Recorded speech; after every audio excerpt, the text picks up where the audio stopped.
자, 저도 왔습니다. 국수원 강사입니다. 자, 중개사나 평가사 공부하시는 분들이 제일 정말 짜증내 하는 부분이 이 부분이죠. 정책론에. 그래서 정책론은 지금 짤강을 좀 만들어 드리는 거예요. 이 다양한 부동산 정책, 최근에는 정말 다양한 것들 지금 물어보고 있는 거죠. 자, 그래서 기출도 여기치를 보면 11문제나 있어요. 11문제. 11문제. 그러니까 그것까지 한번 싹 풀어볼 테니까 한번 차분히 제 설명 한번 따라와 보세요. 자, 들어간다. 자, 필수서론은 지금 62페이지예요. 62페이지. 자, 그럼 첫 번째 여기는 용도지역제가 나왔어요. 용도지역제. 우리 공법에서 용도지역제 많이 하니까 뭐 별다른 내용은 없는데 딱 하나만 기억해 주면 되죠. 자, 용도지역제는 경제학적으로 무엇을 위해서 만든 제도입니까? 즉, 부의 외부 효과를 제거하거나 감소시키는 겁니다. 자, 외부 효과는 우리 시험에 왜 나오는 거예요? 시장을 실패시키는 대표적인 원인이잖아요. 공공재하고 외부 효과. 그 중에서 부의 외부 효과는 안 좋은 거잖아요. 그래서 이런 부의 외부 효과, 토지 이용의 부의 외부 효과를 제거하기 위해서 전 세계가 용도지역제를 두고 있다라는 거. 요거 잘 나온다고. 그래서 어떤 식으로 나옵니까? 외부 효과를 뭔가 완화시키기 위해서 용도지역제를 도입하였다. 옳은 질문이죠. 그럼 질문. 어떻게? 부동산학은 조금 이해 좀 해야죠. 어떻게? 자, 어떤 지역을 주거지역으로 딱 지정이 되면 이제 이 주거지역에는 주거와 배치되는 뭐 술집, 모텔 이런 게 못 들어오잖아요. 이유는 부의 외부 효과가 작동이 되는 거니까. 요 정도면 된다. 자, 그 다음에 개발권 양도 제도도 잘 나오는 내용이죠. 그런데 어떤 제도인지는 다 알아요. 어떤 제도인지는. 그런데 평가사 시험에서 뭘 물어봤냐 그러면 개발권이 뭐냐고 물어봤어. 아니, 개발권 양도 제도니까 개발권을 양도하는 제도 알겠는데, 야, 이 개발권이 뭐냐 그러면 개발을 할 수 있는 권리예요. 이렇게 말하면 하수지. 그런 걸 물어봤겠어. 그렇죠? 그러니까 일단 문구를 잘 보셔. 개발이 제한된 토지 소유자의 손실을 뭔가 보전하고자 하는 제도예요. 그럼 질문. 아니, 개발이 제한돼서 토지 소유자의 손실이 발생하는 이게 뭐냐는 거야, 이게. 예? 그래서 여기 우리 저기 필수서에는 뉴욕의 문화재 발견을 들었죠. 자, 뉴욕이라는 지역에서 어떤 문화재가 딱 발견이 되면 문화재 보존을 위해서 추가적으로 개발을 할 수 없도록 지역을 딱 개발을 제한한단 말이에요. 그럼 어떤 일이 벌어져요? 이 개발이 제한된 문화재 때문에 개발이 제한된 토지 소유자들이 이용을 할 수 없어요. 토지를. 그게 바로 토지 이용자의 손실이죠. 대표적인 게 우리나라로 치면 어디가 있을까요? 그렇죠. 경주 같은 데죠. 경주 같은 데. 문화재 때문에 토지 이용을 할 수 없다. 그럼 이제 토지 소유자들이 그 손실을 보상해달라고 하는 거죠. 근데 그 보상을 개발권 양도라는 제도를 통해서 보상을 허용하고 있다라는 거죠. 자, 그런데 평가사 시험에서 물어봤어요. 야, 이 개발권이 뭐냐? 개발권이. 그럼 어떻게? 자, 뭔가 추가 제한으로 A 지역이 대표적인 게 문화재죠. 문화재가 발견돼서 뭔가 이 지역에 추가적인 제한을 합니다. 그러면 이 부분을 지금 이용할 수 없잖아요. 용도지역제에서 이 부분을. 그러면 추가 제한으로 또는 개발의 제한으로 이용하지 못하는 부분을 하나의 권리로 인정해 준다라는 거예요. 그 권리로. 이 토지 소유자들의 권리로. 그게 개발권이에요. 이게 추가적인 개발 제한으로 토지 소유자가 이용하지 못하는 부분을 하나의 권리로 인정하고 그 이름이 개발권이고 그 권리를 다른 개발 지역에 양도함으로써 뭔가 금전적인 보상을 받도록 해준다라는 것이죠. 그래서 최근에는 뭐 어렵게 나오지 않았는데 평가사 시험에서 개발권이 뭐냐? 뭐 어려운 문제는 아니었어요. 그러나 딱히 대답을 명확히 하는 사람은 없더라. 아무튼 중요한 건 개발권 양도 제도는 우리나라에 도입되었다, 도입되지 않았다. 도입되지 않았다라는 거죠. 그러니까 뭐가 문제냐? 두 가지 패턴이 있어요. 출제 패턴이. 개발권 양도 제도는 우리나라에 도입되지 않은 제도입니다. 시험에 너무 잘 나오기 때문에 다 암기하고 있어. 그럼 이제 출제자가 이렇게 두 가지를 물어봐요. 개발권 양도 제도는 우리나라에 현재 도입되었습니까? 도입되지 않았다. 그런데 만약에 도입된 제도라면 뭘 물어볼까요? 근거 법률을 물어본다고. 근거 법률. 그러니까 개발권 양도 제도는 근거 법률이 없겠죠. 그러나 용도지역제는 근거 법률을 물어볼 거 아니야. 우리나라에 있는 제도니까. 그럼 뭐라고 해줘요? 요건 다 설명하죠. 국토의 계획 및 이용에 관한 법률, 국계법. 그래서 얘는 시험이 안 나온단 말이에요, 이게. 왜? 너무나 잘 맞추고 있으니까. 그러니까 이제부터 하는 제도들이 우리나라에서 도입되어 있지 않다 그러면 도입되지 않았다는 거 딱 기억해야 되고, 도입되고 시행되고 있습니다 그러면 뭘 확실히 알아야 된다고. 근거 법률을 알아야 된단 말이에요. 근거 법률을. 그러니까 개발권 양도 제도는 우리나라에 도입되지 않았으니까 근거 법률이 뭐가 필요하겠어요. 그래서 이제 오른쪽으로 딱 넘어가 보면 이제 토지은행 제도라고. 그러면 토지은행 제도는 이게 보면 현황 한국토지주택공사의 개정으로 현재 운행되고 있죠. 지금 토지주택공사가 익숙치 않은 분도 있어요. 예전에는 토지공사 따로 있고 주택공사 따로 있는데 토지공사, 주택공사가 몸이 합쳐졌죠. 그래 몸이 합쳐져서 한국토지주택공사로 이름이 바뀌었어요.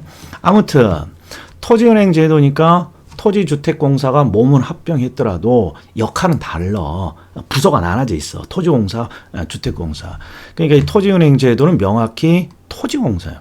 토지공사의 계정으로 뭔가 운행을 하고 있단 말이에요. 현재 도입되고 있다고. 그럼 뭘 물어본다고?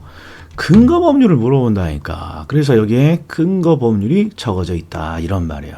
공공토지 비축에 관한 법률. 토지은행제도가 왜 토지 비축제도라고도 기본서에 많이 적어졌나요? 법 이름이 공공토지 비축에 관한 법률이란 말이에요. 토지 비축에 관한 법률. 그래서 토지은행제도를 토지 비축에 관한 제도로가 한다고. 자, 그럼 이제 하나 더 봅시다. 자, 공공토지 비축에 관한 법률, 토지 비축에 관한 법률에서 토지은행 제도를 왜 도입했습니까? 이런 목적을 물어볼 거 아니에요. 목적. 그럼 항상 이 목적, 법의 목적은 법의 몇 조에 있는 거예요. 법에. 항상 법의 제1조가 목적이란 말이에요. 제1조. 그러니까 여기에 있는 이 의미는 공공토지 비축에 관한 법률. 줄여서 토지 비축에 관한 법률이야. 토지 비축에 관한 법률 제1조에 적어져 있는 목적이란 말이에요. 근데 토지 비축에 관한 법률에는 이렇게 적어져 있어요. 공익사업에 필요한 토지를 원활히 공급하고요. 또 토지시장의 안정을 위하여 이렇게 두 가지 목적으로 해놨다고. 공익사업에 필요한 토지 또는 토지시장의 안정을 위해서 미리 토지를 확보해서 저장해 놓는 거죠. 미리 토지를 확보해서. 그러면 제가 이런 질문을 해요. 자, 왜 공익사업에 필요한 토지시장의 안정을 위해서 미리 토지를 확보하니? 그러면 밑에 있는 요 기출지문이죠. 요게 핵심이죠. 요게. 토지은행 제도는 공익사업에 필요한 토지 등을 미리 쌀 때 확보해서 보관해 놓는 거죠. 미리 쌀 때. 그래서 시험에 뭐도 나왔냐? 토지은행 제도는 공익사업에서 가장 문제인 토지 보상비를 줄일 수 있는 역할을 한다. OX예요. 우리 토지를 정부가 개발을 하려면 항상 토지를 취득해야 되고 그 토지를 취득하는 비용이 너무 비싸서 항상 개발이 문제인 거 아니에요. 그런데 토지은행제도는 장래 공익사업에 필요한 토지를 미리 쌀 때 확보해서 보관해 놓는다는 거죠. 그러니까 토지에 대한 보상비가 너무 많은 걸 완화시켜 줄 수 있다 이런 말이에요. 자, 꼭 기억하셔야 된다. 자, 그 다음에 재건축, 재개발, 주거환경 개선 사업. 우리 부동산학에서는 그냥 요것만 물어봐요. 요 안에다가 뭔가 함정을 파거나 그렇지 않아. 즉 이게 제시된 지문이 주거환경 개선 사업이니 재개발 사업이니 재건축 사업이니 딱 요것만 묻는다고. 그러니까 구별만 할 수 있으면 된단 말이에요. 자, 그런데 자, 첫 번째. 주거 환경 개선 사업, 재개발, 재건축 사업 중에 가장 기본은 두 가지. 바로 요 놈이죠, 요 놈. 재건축이냐, 재개발이냐. 밑에서부터 올라가야죠. 재건축이냐, 재개발이냐. 요런 걸 우리는 무슨 사업이라고 그래요? 무슨 사업? 도시 정비 사업이다 이런 거예요. 도시 정비 사업. 기억해 두셔. 뒤쪽에 주택 도시 기금 요거 할 때 내가 물어볼 테니까. 주택 도시 기금 할 때 물어볼 테니까. 자, 주거 환경 개선 사업, 재개발, 재건축. 그런데 이제 여기 보셔. 저는 재건축, 재개발을 먼저 적고 뒤에 주거 환경 개선 사업이라고 돼 있어요. 이런 거예요. 공법에서는 대부분 정비 기반 시설을 보라 그래. 정비 기반 시설을. 그래서 정비 기반 시설이 양호하다. 그러면 건물만 다시 짓는 재건축. 정비 기반 시설 도로까지 열악하다. 그러면 재개발하는 거죠, 다시. 자, 그리고 극히 열악합니다. 이렇게 지문이 길어. 극히 열악합니다. 그러면 다른 것들은 다 두 글자인데 요놈만 길잖아. 그러니까 뭔가 긴 거 찾으면 된다고. 극히 열악하면 주거환경 개선사업. 근데 이해는 한번 합시다. 이해는. 자, 예전에는 도시가 개발이 중심이었어요. 어떤 개발? 신개발. 그런데 이제 개발이 어느 정도 끝나다 보니까 이제 뭔가 정비가 필요하다고. 도시의 정비가. 그럼 이제 도시의 정비가 언제 필요한지 봅시다. 자, 내가 길을 걸어갑니다. 어떤 지역을 길을 걸어가. 어떤 지역에 길을 딱 걸어가는데 주변에 눈에 확 먼저 들어오는 게 무엇이죠? 이건 노후불량 건축물이요. 노후불량 건축물이 눈에 확 들어와. 그럼 우리는 어떤 생각을 해요? 이 지역은 다시 정비가 필요하겠구나. 이게 도시 정비 사업이란 말이에요. 그런데 도로 등 기반 시설을 봤더니 양호해. 그럼 건물만 다시 짓는 거고. 자, 도로 등 기반 시설까지 열악해. 그러면 다시 깔끔하게 밀고 도로부터 다시 넣는 재개발을 한다 이런 말이에요. 자, 그런데 주거환경 개선 사업은 어떤 특징이 있느냐? 자, 여기 봤더니 노후불량 건축물이 있고 정비 기반 시설이 뭐 극히 열악하다고 돼 있지만 솔직히 기반 시설이 열악한 거랑 극히 열악한 거랑 어떻게 구별하냔 말이에요. 그냥 법조문이 그냥 만들어 놓은 표현이지. 문제는 뭐냐? 현재 재건축 재개발은 지금 법이 어떤 형태로 이루어지고 있냐 그러면 기존의 토지 소유자, 기존의 건물의 소유자들이 조합을 결성해서 스스로 재건축 재개발을 하도록 장려한단 말이에요. 왜? 국가가 모든 걸 할 수는 없으니까. 그렇죠. 그런데 자, 일본의 주거환경 개선 사업지구는 딱 보면 정비 기반 시설이 극히 열악하고 노후불량 건축물이 있으니까 재개발을 해야 될 지역이 맞죠? 재개발을 해야 될 지역이. 그런데 그 재개발 지역을 봤더니 이게 핵심이에요. 도시에 저소득 주민이 있다 이런 거예요. 그럼 무슨 뜻이냐? 자력으로 조합을 결성하고 재개발, 재건축을 할 수 없다 이런 말이에요. 그러면 정부가 정부의 지원으로 정부가 주거 환경을 개선시켜주는 사업을 하는 거예요. 그래서 도시의 저소득 주민이 집단 거주한다. 그러면 그냥 뭐 기반시설 볼 필요 없이 주거 환경을 개선시켜주는 사업. 그러니까 주거 환경 개선도 정부가 지원으로 주거 환경을 개선시켜주는 사업이다. 이렇게 이해하면 되는 거죠. 예전에 A가 5개였어요. 5개로 나눠져 있었어요. 그래서 어떤 함정이 잘 나왔냐. 주거 환경 대신에 지금도 모의고사 내면 잘 빠져. 주거 환경 대신에 도시 환경 개선 사업 이렇게 낸다고. 그럼 다 빠져. 글자 기니까 극히 열악이니까 도시 환경 기네. 이게 동그라미 친다고. 항상 정부는 상업 환경이나 공업 환경은 지원을 안 해요. 왜? 그건 복지가 아니잖아요. 그래서 정부의 지원으로 이루어지는 어떤 개선 사업은 주거 환경이에요. 복지와 관련된 주거 환경을 개선시켜 줍니다. 그럼 이해됐어요. 자, 그 다음에 개발이익 환수제도가 있어요. 개발이익 환수제도.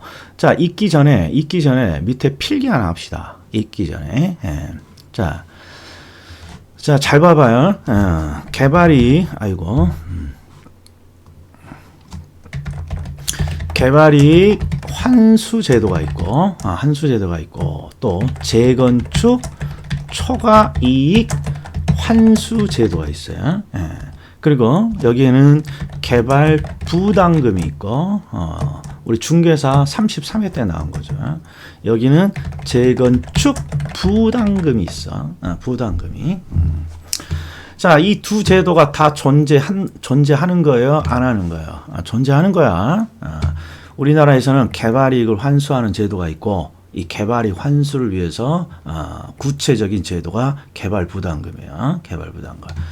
그 다음에 재건축, 요새 재건축과 관련해서 이 초과이익 환수 제도가 있겠죠. 그리고 그 구체적인 방법이 재건축 부담금이에요. 자, 그러면 이제 제가 설명할 테니까 잘 봐요. 개발이익 환수 제도의 근거 법률, 이거 잘 나온다고. 개발이익 환수에 관한 법률. 그러니까 개발 부담금, 개발이익 환수 제도는 개발이익 환수에 관한 법률에 있다라는 거야. 있다라는 거. 일단 머릿속에 기억 좀 해줘요. 자, 그럼 들어간다. 가끔씩 이런 질문을 해요. 야, 미스터 우가 개발업자가 자신의 비용으로 개발을 해서 이득을 얻었는데 말이야. 개발이익을 환수한다라는 게 너무 지나친 거 아니냐? 아니야. 오해가 뭐냐? 개발을 통해서 만들어지는 이익을 다 환수하는 제도가 개발이익 환수 제도가 아니고, 법은 환수 대상이 되는 개발이익을 용어 정리하고 있어요. 그게 바로 1번이에요. 이게 환수 대상이 되는 개발이익이 뭐냐? 이거 우리 시험에 한번 나와서 다 틀렸어. 이따 자, 이게 최근 7년은 아니고 꽤 됐어요. 다 틀렸어. 자, 뭐 때문에 틀렸는지 잘 봐요. 정부가 환수하고자 하는 개발이익은 요 놈이 포인트란 말이에요. 정상지가 상승분을 초과하는 토지가액의 증가물이란 말이에요. 정상지가 상승분을 초과하는 토지가액의 증가분. 그러니까 개발을 하게 됐더니 개발을 통한 정당한 이득이 아니라 지가의 폭등으로 얻는 이득이라고. 아니, 지가의 폭등이라는 이득도 개발업자가 가져가면 안 되나요? 안 되지. 그렇죠. 항상 기본적인 마인드가 부동산의 비정상적인 가격 폭등으로 이루어지는 이득은 사회에 환원하고 항상 환수하려고 하는 거죠. 불로소득이라고 보는 거니까. 불로소득이라. 그래서 모든 개발이익을 환수하는 게 아니라 정상지가 상승분을 초과하는 토지가액의 증가분에 대해서 환수를 하는 거예요. 그럼 우리 시험에서 뭐가 나왔냐? 요걸 바꿨다고. 요거. 이 정상지가 상승분을 뭐라고 살짝 바꿨습니까? 그러면 물가상승분이라고 이렇게 바꿔놨어요. 물가상승분. 찾았겠어, 못 찾았겠어? 아무도 못 찾는다고. 우리나 찾지. 아니, 환수 대상의 개발이익은 비정상적인 가격 폭등에 대한 이득이고, 그 비정상적이냐, 정상적이냐는 지가 상승분으로 보는 거겠죠. 토지의 가액 증가분이니까 정상 지가 상승분을 초과한. 이게 물가 상승률이라고 적어져 있었단 말이에요. 예. 아무튼 그렇게 시험에 한번 나왔다. 자, 그리고 보세요. 이 정상 지가 상승률을 초과하는 개발이익은 사업 시행자에게도 있고 토지 소유자도 얻는 건데, 토지 소유자에 대한 토지가액의 증가분을 환수하는 제도는 지금은 없어요. 양도 소수의 정도로 환수하는 거예요. 그래서 구체적인 내용이 개발부담금이 있다고. 개발부담금. 그래서 개발부담금은 개발이익을 환수하기 위해서 부가 징수하는 금액인데, 누구에게 부가 징수하는 거야? 사업시행자에게. 예? 그러니까 정상지가를 초과하는 토지가액의 증가분은 토지 소유자도 얻고 사업시행자도 얻는 건데, 토지 소유자에게는 과거에 조금 있다가 할 토지초과 이득세를 부과했다고. 토지초과 이득세. 그런데 지금 이 제도가 폐지됐잖아요. 그러니까 토지 소유자에게 이 비정상적인 가격 상승을 이렇게 회수하는 방법은 없고 사업 시행자에게 회수하는 제도만 남아 있는 거예요. 그래서 개발 부담금이 시험에 매년 한 번도 안 빠지고 나와. 나온지도 몰라. 나온지도. 개발 부담금 그러면 대표적인 간접 개입 방식이고 개발이익 환수를 위해서 사업 시행자가 부가 징수하는 금액입니다. 자, 그럼 이제 개발이익 환수 제도에서 자, 그럼 봅시다. 자, 지금은 새로운 개발이 중요한 게 아니라 이제 정비가 중요하죠. 그러면서 재건축, 재개발이 이슈인 거고 그러다 보니까 이제 최근에 이슈가 되는 건 개발이익이라는 신개발을 중심으로 하는 게 아니라 요 재건축에 대한 문제가 나오는 거죠. 그러면 자, 질문을 줄 테니까 해봐. 재건축으로 인한 초과 이익을 환수합니다. 그러면 대충 뭐 때문에 환수한다고 하겠어? 뭐 때문에? 항상 환수 대상이 되는 어떤 이득은 비정상적인 가격 상승 이득이란 말이에요. 이게 재건축을 통해서 뭔가 재건축을 하게 되면 일반 분양을 하게 되고 이런 일반 분양 등을 통해서 가격 상승 이득을 얻는다면 환수해야 된다 이런 말이에요. 근데 재건축 초과이익이란 게 도대체 뭡니까? 그러면 대충 가격 상승으로 얻는 이득이겠구나. 이런 감이 있어야 된다. 그리고 이런 초과이익을 환수하기 위해서 뭔가 부가 부담시킬 거 아니야. 그게 바로 재건축 부담금이고. 자, 조금 이따가 기출을 보겠습니다만 작년 중개사 34면에 이걸 물어봤어. 우리나라에는 개발 부담금 제도도 있고요. 재건축 부담금 제도도 있는데요. 둘 중에 누가 더 먼저 만들어진 제도인가요? 뭐라고 해줘야 돼? 개발이 먼저겠지. 개발 부담금이. 이게 정답이었다. 개발이 먼저고 재건축이 나중이겠지. 이런 센스가 있어야 된단 말이에요. 정책은. 자, 아무튼 근거 법률 요거 개발이익 환수에 관한 법률. 개발이익 환수에 관한 법률. 자, 그 다음에 중개사 수험생들에겐 너무 익숙한 제도죠. 자, 그런데 뭐가 시험에 나왔냐. 잘 봐. 부동산 실거래가를 신고하는 제도가 있어. 이건 다 알아. 그런데 평가 시험에 부동산 실거래가 신고 제도의 근거 법률이 뭡니까? 요거 물어봤어. 그래서 옆에 근거 법률을 적어놓은 거야.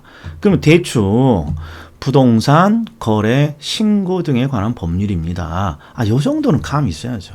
부동산 거래 신고 등에 관한 법률입니다. 자, 그런데 평가사 수험생들은 요 부동산 거래 신고에 관한 법률을 배우지 않으니까 틀릴 수 있다고 봐. 자, 그런데 중개사 시험에 우리 선배님들이 모의고사를 많이 낸다고. 실거래가 신고 제도의 근거 법률이 뭡니까? 그러면 이거 모르는 사람이 태반이라 중개사법이요. 중개사법 과목에서 하는 거지. 법률은 부동산 거래 신고 등에 관한 법률. 자, 그리고 이제 더 봐. 자, 내가 확인해 봤어. 부동산 거래 신고 등에 관한 법률에서 다루고 있는 아주 중요한 제도가 두 가지가 더 있어요. 하나는 토지거래 허가 제도. 토지거래 허가. 그 다음에 또 하나는 선매제도야. 선매제도. 자, 그러면 실거래가 신고 제도는 어떤 법에 근거하고 있습니까? 그러면 부동산 거래 신고 등에 관한 법률이 객관식이라 딱 적어져 있으면 맞아 이런다고. 객관식이니까. 그런데 토지거래 허가제도, 선매제도는 어디 법에 근거하고 있습니다. 세상에 중개사법에서 그렇게 많이 함에도 불구하고 이 근거 법률을 놓치는 중개사 수험생이 그렇게 많다는 거야. 그래서 내가 확인해 봤다고. 토지거래 허가제도나 선매제도가 중개사법에 자주 안 나오나? 이런 걸 틀려갖고 오지. 봤더니 토지거래 허가제도 기출연도가 28, 29, 30, 31, 32, 33 세상에 6년 연속 나오더라고. 선매제도 30회부터 30, 31, 32, 33 세상에 4년 연속 나오고 그런데도 부동산 거래 신고 등에 관한 법률에서 근거하고 있다. 이걸 모르면 되냐 이런 말이야. 오늘 잔소리 장렬이야. 자, 그럼 봅시다. 자, 거래 당사자는 항상 매매 계약을 체결한 경우에 항상 밑에 굵은 것만 거래계약 체결일이야. 요거 잘 나온다. 거래계약 체결일, 잔금청산일이 아니라 체결일로부터 며칠? 30일 이내. 체결일로부터 30일 이내. 누구에게? 시장군수구청장. 항상 부동산 실무는 시장군수구청장에게 하는 거죠. 시장군수구청장에게 공동으로 신고해야 한다. 자, 그리고 지금 이제 임대차 거래 신고도 들어갔잖아요. 이게 똑같아요, 거기도. 임대차 계약을 체결한 경우에는 계약 체결일로부터 30일 이내에 시장군수구청장에게 공동으로 신고합니다. 계약 체결일로부터 30일 시장군수구청장에게 신고한다는 거. 이런 거 하나. 그 다음에 자, 토지거래 허가를 받아야 될 지역을 지정하는 거죠. 우리는 공법이 아니기 때문에 국토교통부 장관이 지정합니까? 이런 거 안 나와. 대부분 뭐만 나오냐? 토지거래 허가를 구체적으로 받으려면 누구한테 신청해야 됩니까? 그러면 당연히 시장군수구청장이지. 왜? 부동산 실무는 다 기초자치단체인 시장군수구청장이니까 놓치시면 안 돼. 자, 봅시다. 자, 국토교통부장 시도의사 이건 중요치 않아. 자, 여기 보면 토지의 투기적인 거래가 성행하거나 지가가 급격히 상승하는 지역, 그러한 우려가 있는 지역에 대해서는 국토교통부 장관 시도의사가 토지거래 계약에 관한 허가를 받아야 될 구역을 지정할 수 있습니다. 여기는 구역을 지정하는 거죠. 국토교통부 장관 시도의사가. 아무튼 우리 부동산학의 포인트는 어떤 지역의 허가 구역을 지정합니까? 딱 보니까 두 글자만 뽑아보셔. 요거라고 요거. 투기적인 거래가 성행한다. 투기적인 거래가 성행한다. 그리고 이 토지거래 허가 구역 제도의 본질이 뭐냐 그러면 자, 이 지역은 토지 계약을 체결할 때 반드시 시장군수구청장이 허가를 받아야 됩니다. 이렇게 해놓으면 당연히 거래를 할 때 허가를 신청하겠죠. 허가를 신청하면 웬만하면 허가를 안 해줘. 이게 이 허가 제도의 특징이에요. 왜 안 해줍니까?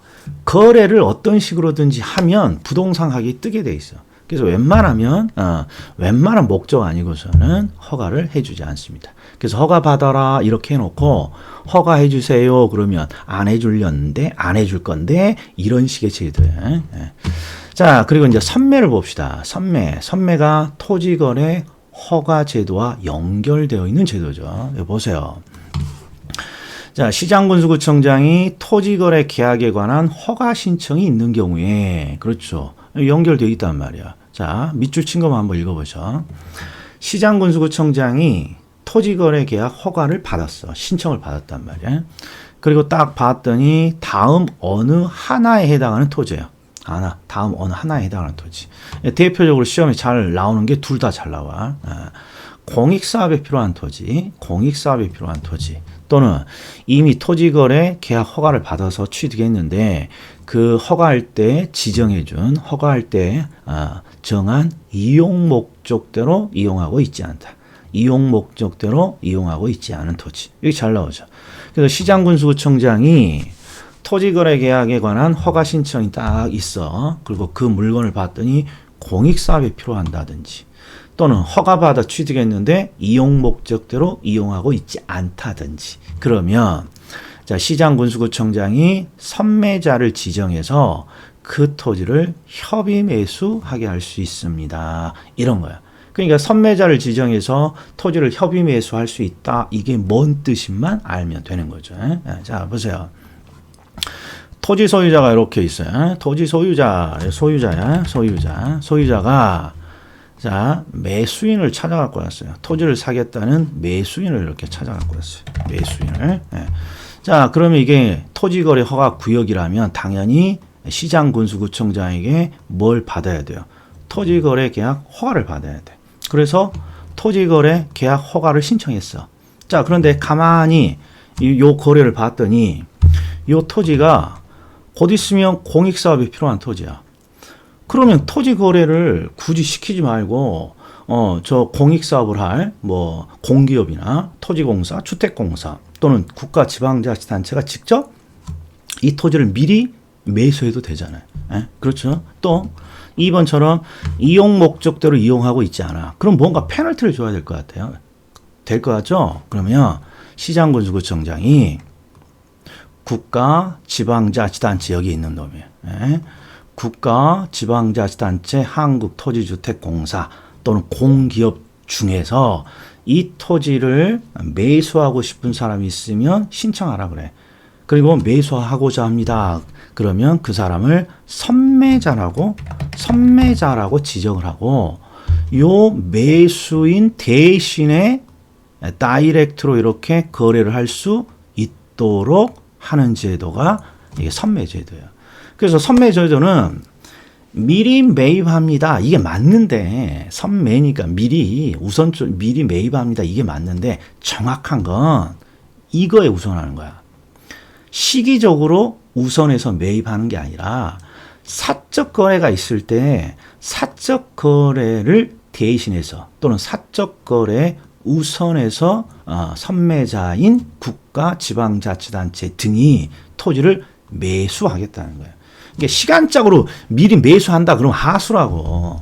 항상 개인 민간인의 사적 거래가 있을 때 이 사적 거래를 그렇죠. 이 선매자를 통해서 우선해서 매수를 할 수 있다라는 거죠.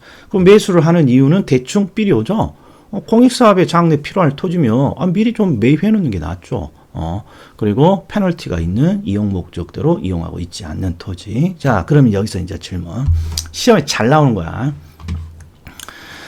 자, 토지 소유자가 토지거래 허가를 받으려고 신청을 했어. 그랬더니 시장군수구청장이 선매자를 지정하고 선매자랑 계약을 하세요. 매수인 저리 가라 그러고요. 이렇게 통보가 왔어. 그럼 소유자는 반드시 이 시장군수구청장의 선매자의 지정, 요걸 받아들여야 돼요. 이게 포인트야. 소유자가 선매자가 지금 대신 나와? 그러면 나 이 토지 거래 하기 싫은데 그럼 어떻게? 안 할 수도 있다고. 안 할 수도. 이게 강제적인 절차가 아니에요. 그러니까 시험에 요게 잘 나온다고 요게. 그러니까 대부분 요 사례를 준다고.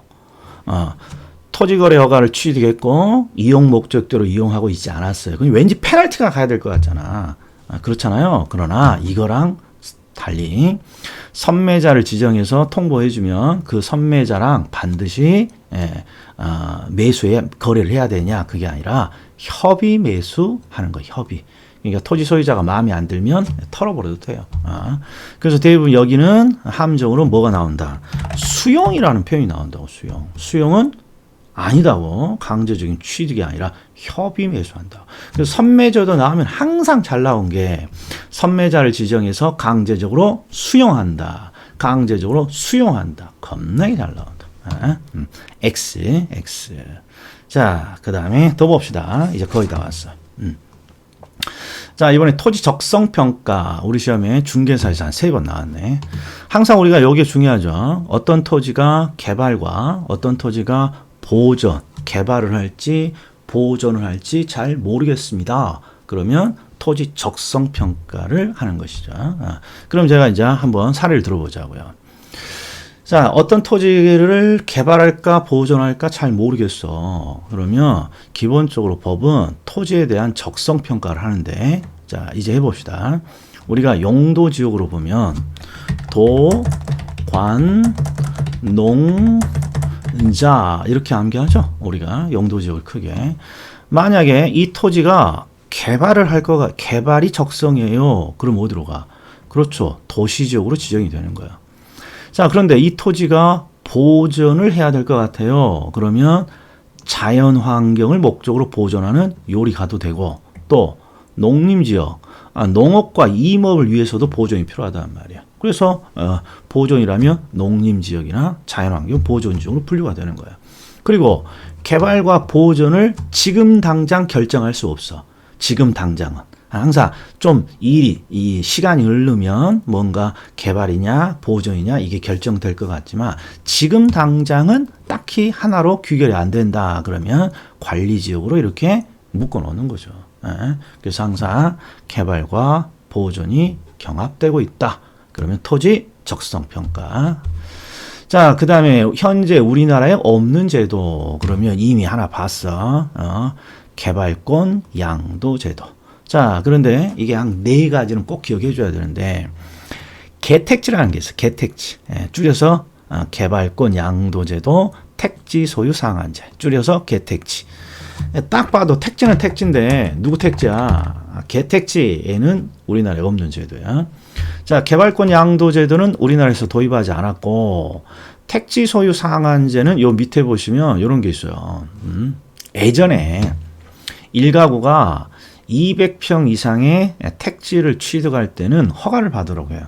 대부분 이렇게 허가 받아라 그러면 허가 해준다고 안 해준다고? 안 해준다고. 그러니까 결국 택지 소유를 제한하는 제도란 말이에요. 근데 이 택지 소유를 제한할 이유가 없죠, 지금은. 그러니까 이 제도도 폐지됐다, 이런 거예요. 자, 이게 토지초과 이득세, 그 다음에 공안지세, 요 2개는 잘 나오죠. 세금 중에 토지초과 이득세 들어본 것 같아? 안 들어본 것 같아? 안 들어본 것 같잖아요. 공안지세도 마찬가지고. 자, 이것도 한번 봅시다. 자, 이제 내 질문 준다 그랬어, 이제부터. 뭔가 세금은 세금인데 뭘 지금 세금을 내는 거야? 토지의 초과이득. 그럼 뭐가 삘이 와야 돼? 초과이득. 토지에 대한 초과이득. 비정상적인 가격 상승이란 말이에요. 비정상적인 가격 상승.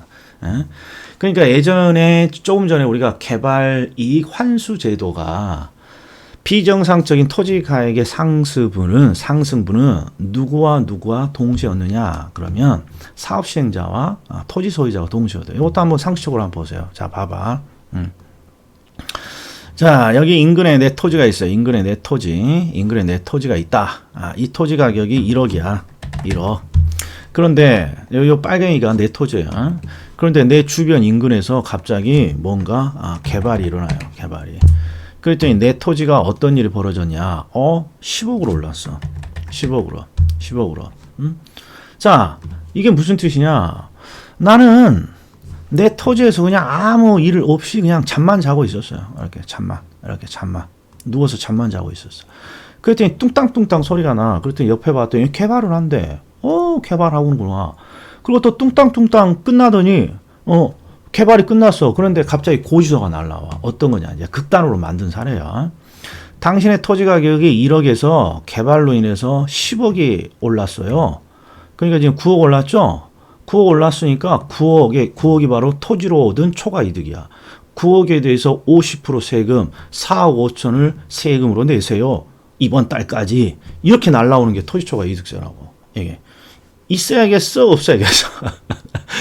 그래서 이제 이게 헌법 불합치 판결 받고 이게 폐지된 제도란 말이에요. 왜?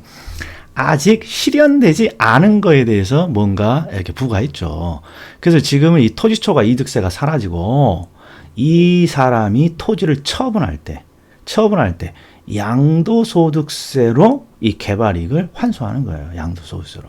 그래서 지금은 자, 그러니까 이런 거죠.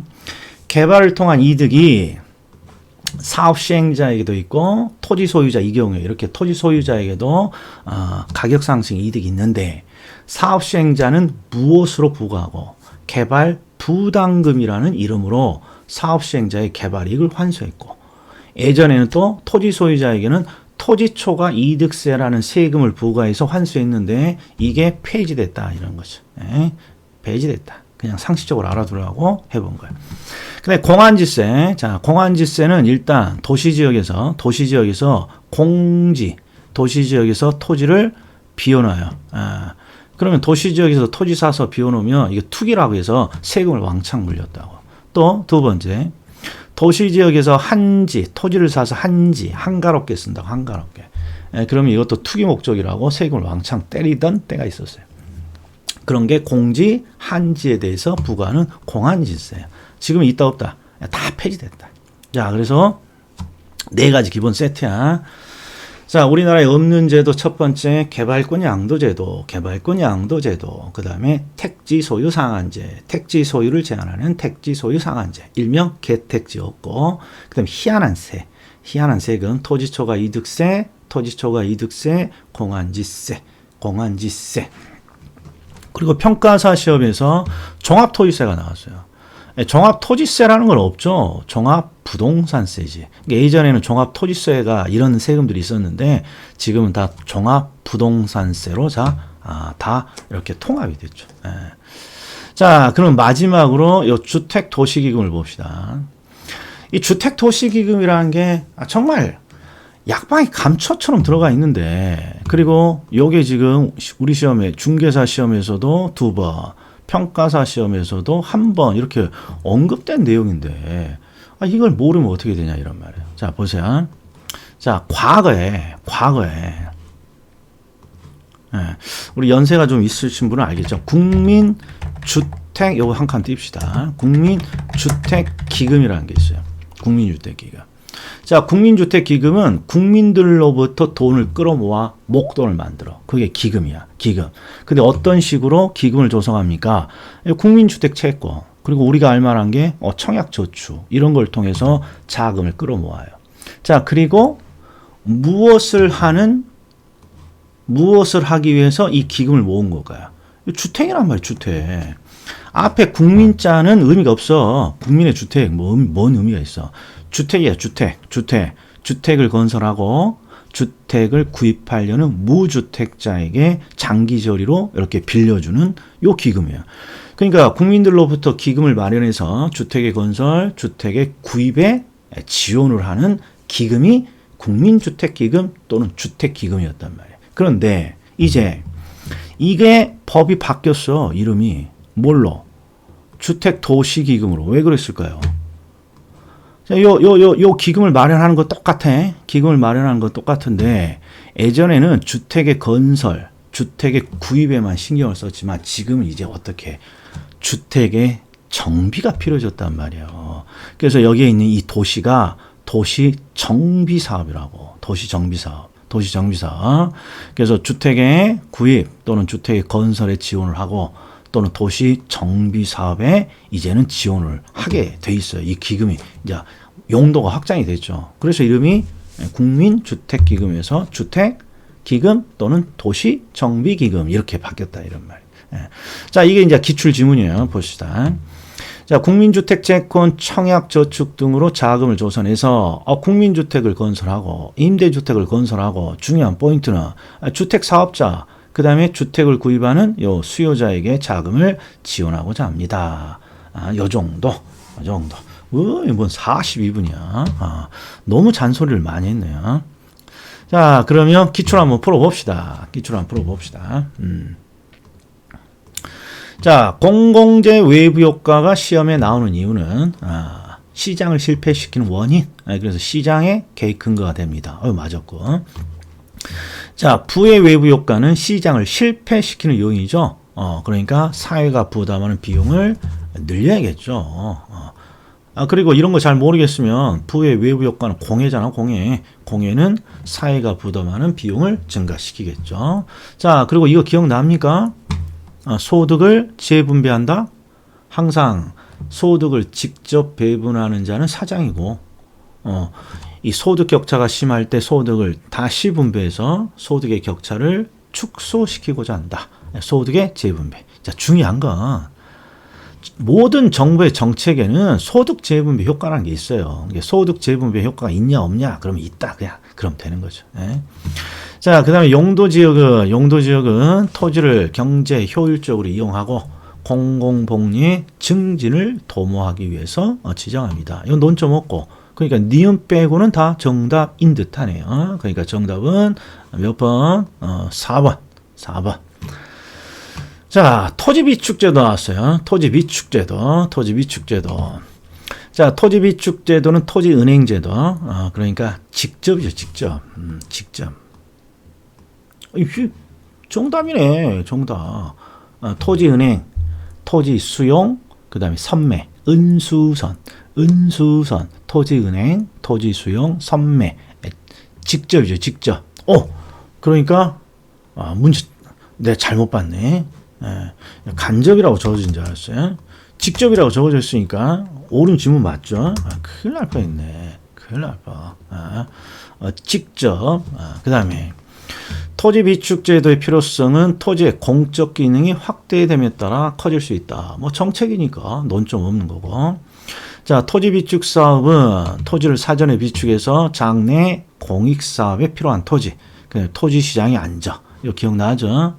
토지 비축에 관한 법률의 목적이죠.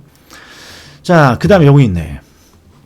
토지 비축 제도는 토지 보상비 등의 고비용 문제를 완화시켜 줄 수 있다. 이게 상급 논점이라고. 이게 토지를 미리 비축하는데 언제 비축한다? 쌀 때 비축한다니까. 쌀 때. 그럼으로써 뭘 지원해? 이 토지 보상비 등의 고비용 문제를 어느 정도 완화시킬 수 있더라. 자, 그래서 정답은 5번입니다. 자, 5번은 마치 그럴듯한데 두 가지를 꼭 기억하셔야 돼. 자, 해보세요. 공공토지 비축에 관한 법률. 공공토지 비축에 관한 법률. 일단 여기에 공공토지 비축에 관한 법률이 적어져 있어야죠. 엄한 법 적어져 있으면 안 되고, 그리고 지방자치단체가 직접 관리합니다. 그러면 요 놈이 틀린 거죠. 한국토지주택공사. 정확히는 토지공사. 자, 9번에 봐요. 개발부담금 나와서 개발부담금이 뭡니까? 물어보거나 개발부담금은 직접입니까? 간접입니까? 정말 매년 나온다. 자, 여기는 개발부담금 제도를 물었으니까 개발사업의 시행으로 얻은 이익을, 개발이익이죠. 개발이익을 사업 시행자로부터 개발이익을 환수하는 제도입니다. 그럼 법 이름이 뭐예요? 개발이익 환수에 관한 법률. 개발이익 환수에 관한 법률. 자, 그리고 환수 대상인 개발이익은 뭐다? 정상지가 상승분을 초과하는 토지가액의 증가분이고. 그 다음에 용도지역지구제는 토지 이용 계획의 내용을 구현하는 법적 수단입니다. 뭐 논점 없고.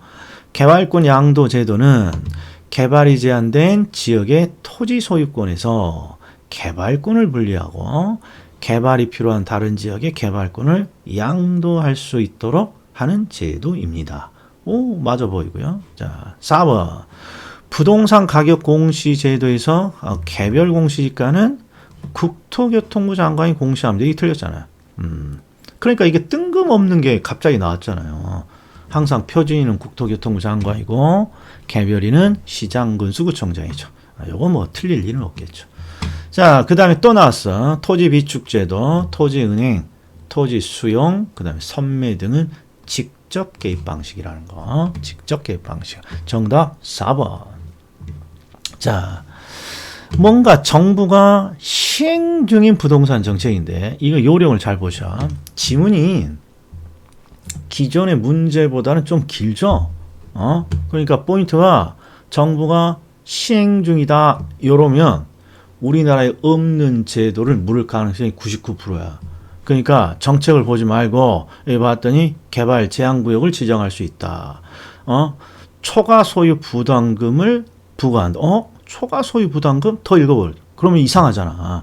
야, 없어 보이잖아. 3번은 토지 비축업무고 4번은 용도지역제고 그 다음에 5번은 투기과열지구고. 그러니까 내용을 보는 게 아니라 뭔가 뉘앙스가 시행 중이다 이런 표현이 있으면 우리나라에 없는 제도를 물을 가능성이 커요.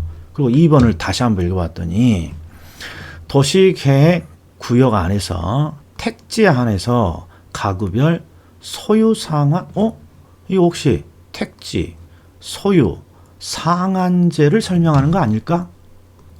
택지 소유 상한제 이거 우리나라에서 없는 제도인데 폐지된 제도인데 왜 오늘 정답이란 말이야 이렇게.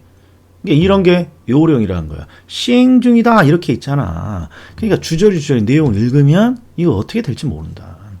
자, 30일에 아주 그냥 엉뚱한 문제가 나왔는데 이 중에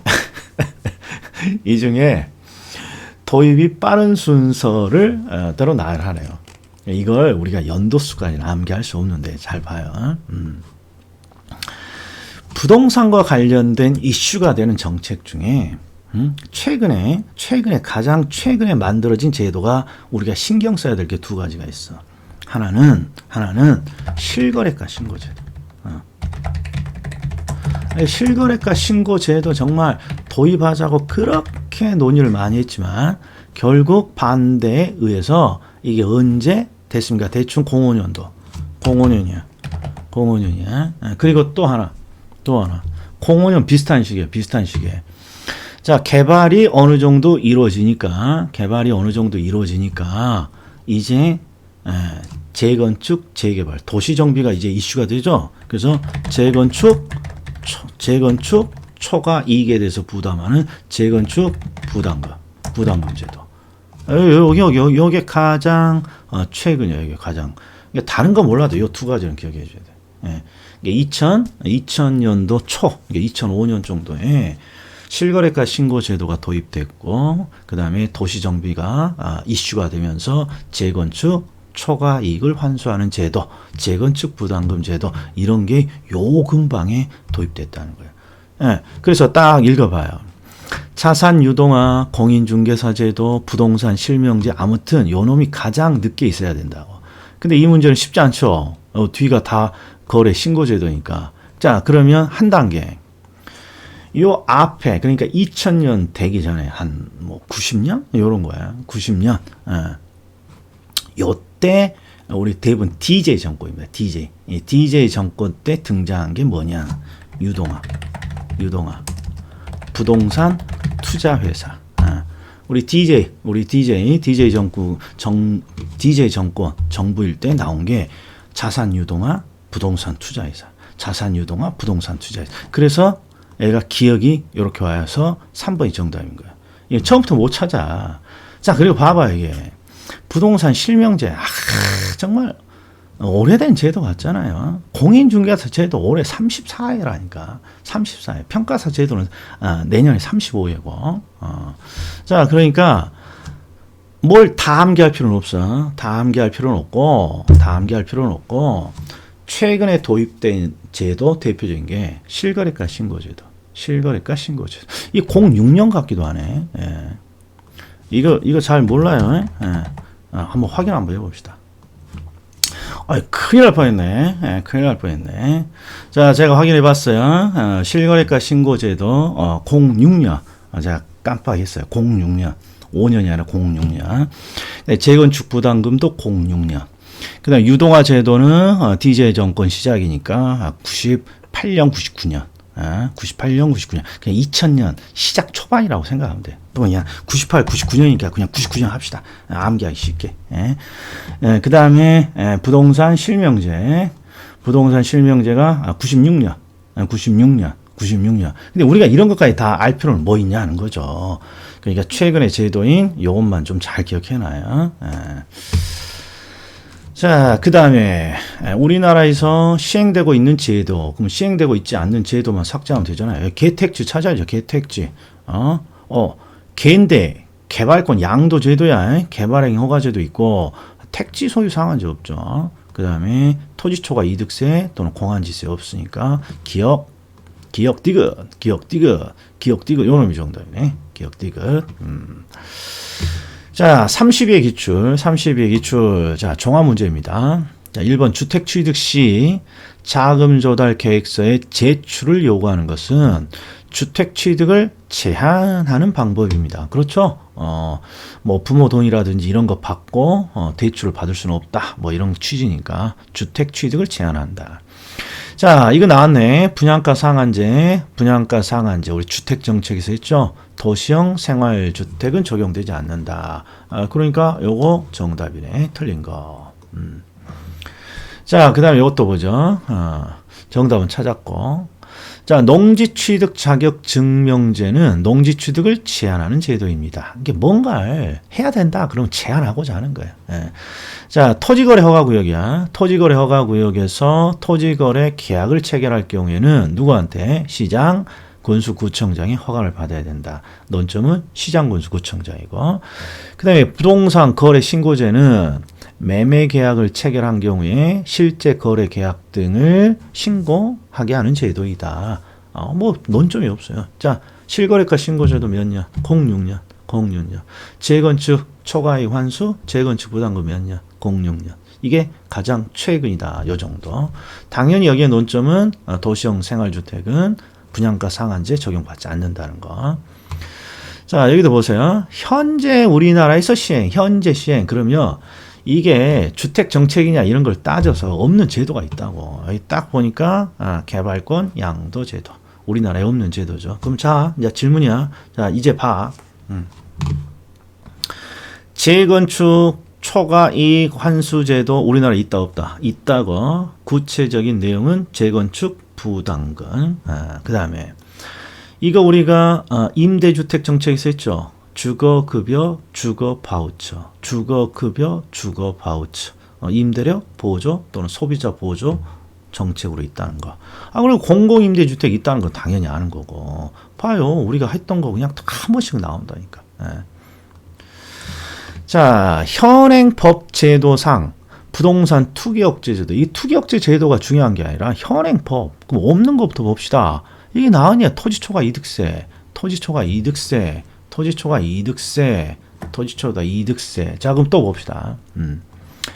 개발이익 환수에 관한 제도 있어요. 개발이익 환수제, 개발부담금. 개발이익 환수제, 개발부담금. 그다음에 주택거래 신고제, 근거법률요. 부동산 거래 신고 등에 관한 법률. 자, 토지거래 허가제, 근거법률. 부동산 거래 신고 등에 관한 법률. 거래 신고 등에 관한 법률. 이 봐, 다 나오지 않습니까? 자, 그 다음에 33회 기초로 한번 봅시다. 자, 분양가 상한제, 택지 소유 상한제는 현재 시행되고 있다. 또 나왔네. 개발권 양도제도, 택지 소유 상한제. 즉, 개택지 없다. 옳은 거야. 옳은 거 찾으니까. 그 다음에 토지비축제도 또는 토지은행제도. 토지비축제도는, 간접이 아니죠. 직접이지. 직접. 그리고 부동산 가격 공시제도는 간접이야. 정보를 지원하는 제도니까. 그 다음에 자, 여기 보세요. 3번 법령상 개발부담금제가 재건축 부담금제보다 먼저 도입되었다. 뭐 모르겠어. 그리고 이제 4번을 봤어. 우리가 PIR은 이미 배웠잖아요. 주택가격을 소득으로 나눌까. 그런데 그 값이 클수록 주택 구매는 더 쉽지 않다는 걸 의미하는 거죠. 뭐가 떠올라야 돼? 주택가격이 10억이고 내 소득이 5천만 원이다. 5천만 원이다. 그러면 소득 한 푼 안 쓰고 소득을 몇 년을 모아야 주택을 살 수 있어요. 20이잖아요. 20년. 그러니까 이 수치가 크면 클수록 주택을 구입하기가 쉬워지지 않다. 어려워지는 거죠. 그러니까 3번, 4번, 5번 중에 정답인데 강사 입장에서는 3번, 4번, 5번 중에 4번은 이건 맞췄어야 돼. 그러면 이제 둘 중에 하나야. 3번, 5번. 부동산 실명제 근거 법률은 부동산 등기법. 이것도 애매모하고 이것도 애매모하죠. 그런데 3번을 딱 봤더니 개발이 먼저고 재건축이 나중일 것 같아. 그러니까 그냥 요거 찍어야 된다고, 요거. 그리고 부동산 등기법에는 실명제와 관련된 거 없어. 부동산 등기 실명법이라고 따로 있다고. 등기법이 아니라. 그러나 이건 우리 수준을 넘어가는 거니까 요 정도만 기억을 좀 해주면 되겠습니다. 자, 마지막 하나만 더 보죠. 이런 것도 나왔어, 세상에. 자, 용도지역 중 도시지역에 속하는 것을 찾으세요. 뭐 1차만 하시는 분은 이거 맞출 수 없죠. 그런데 2차 하시는 분은 도시지역은 주상 공록이니까 뭐 요거 하나 있지 않습니까? 나머지는 다 뭐 이상한 것들이고. 그래서 정답은 1번. 다양한 정책을 세상에 짤강을 58분이나 했어요. 왜? 좀 차분히 듣고 그냥 따닥따닥. 짤강은 많아. 우리 부동산 두루미에. 그러니까 필수서 쭉 한 번씩 읽으면서 다시 한번 복습을 좀 해보십시오. 자, 다음에 뵙겠습니다.